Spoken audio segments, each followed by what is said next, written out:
महाराष्ट्र की सियासत इतनी गर्म हो चुकी है कि अब पार्टी के कार्यकर्ता एक दूसरे से भिड़ रहे हैं।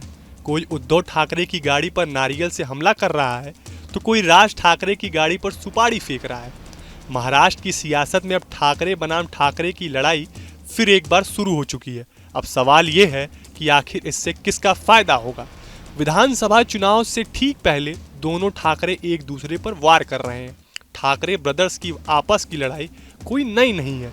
जब राज ठाकरे शिवसेना पार्टी छोड़ गए थे तो 2006 में उन्होंने खुद की महाराष्ट्र नवनिर्माण सेना यानी MNS पार्टी बनाई थी। उस वक्त से लेकर आज तक यानी 18 साल से यह दोनों भाइयों की लड़ाई का तमाशा पूरा देश देख रहा है।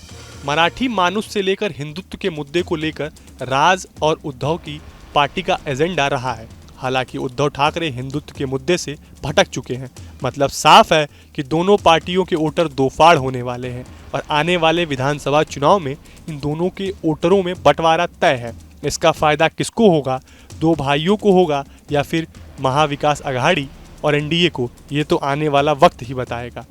2009 के चुनाव में राज ठाकरे पहली बार विधानसभा का चुनाव लड़े।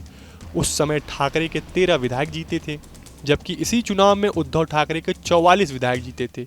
2014 और 2019 में राज ठाकरे की पार्टी एक एक विधायक चुना गया था।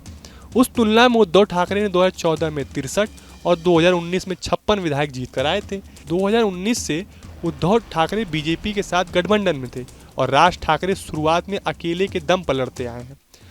महाराष्ट्र की राजनीति अब काफ़ी बदल गई है। उद्धव ठाकरे अब शरद पवार और कांग्रेस के साथ हैं तो उनके 40 विधायक बगावत करके बीजेपी और अजित पवार की पार्टी के साथ। वहीं राज ठाकरे महाराष्ट्र की यात्रा पर चल रहे हैं, अपनी पार्टी को जमीन पर जिंदा रखने का काम कर रहे हैं। उन्होंने लोकसभा चुनाव में NDA को समर्थन दिया था। अब राज ठाकरे ने विधानसभा चुनाव अपने बल पर लड़ने की फैसला लिया है। इसलिए अगर राज ठाकरे और उद्धव ठाकरे का झगड़ा होता है तो इसका फायदा हिंदुत्व और मराठी मानुष के लिए काम करने वाली नई शिवसेना को ज़्यादा हो सकता है, जो शिवसेना उद्धव ठाकरे से बगावत कर बीजेपी के साथ गई है। ऐसा पहली बार होगा जहां राज ठाकरे, उद्धव ठाकरे और एकनाथ शिंदे के उम्मीदवार एक दूसरे के खिलाफ होंगे। इन तीनों के झगड़े में अन्य पार्टियां इसका लाभ उठा सकती हैं। इसलिए इस खिचड़ी विधानसभा चुनाव में क्या होता है वो इसके नतीजों के बाद पता चल जाएगा।